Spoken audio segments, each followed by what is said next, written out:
And we welcome you back. I want to show you another example now of what I was talking about. This is Sarah Palin, as many would say, at her best. She's at a gubernatorial debate, handled herself very well. A moment ago, I gave you an example of Sarah Palin being cogent, concise. Now I want to give you an example of Sarah Palin dealing with, as Tucker Bounds says, is a very complicated issue and explaining it while she's in the middle of the debate. Here it is. The significance here is this is Alaska's project. This will be a project that unites Alaskans. It's our next economic lifeline.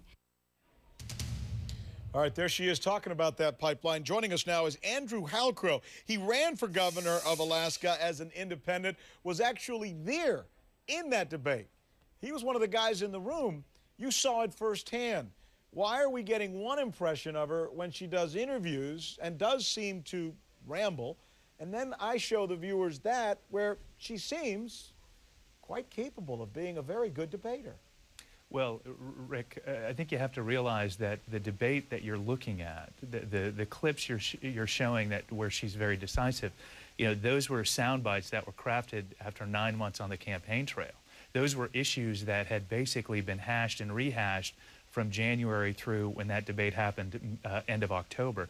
So I think it's dramatically, in defense of Governor Palin, it's dramatically different to be on the campaign trail talking about the natural gas pipeline or her position on pro-life over a 9-month period and being thrown into arguably, you know, a much larger scale and issues that she was unaware of. So what was her talent? Why'd she beat you guys?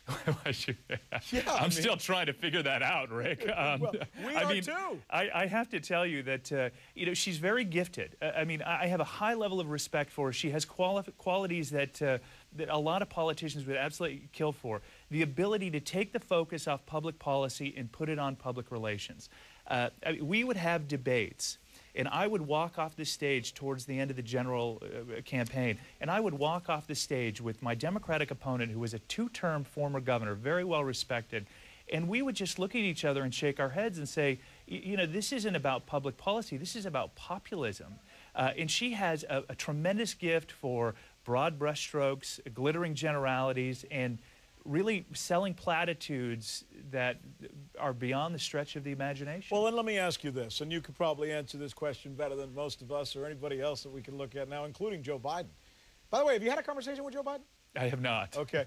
How do you expect that she will do tonight in this, not gubernatorial debate, but vice presidential debate? Well, I think you're either going to see one of two Governor Sarah Palin show up. You're going to see the first version would be a completely reborn, reworked Sarah Palin that spent 3 days in Sedona absorbing and being able to recite domestic and foreign policies, which would be great. The second version is going to be more of the same. You're going to see somebody who shows up, who talks in broad brushstrokes, who talks in platitudes, and who spends most of the evening kind of going on the offensive against Obama and Biden and being an advocate for John McCain.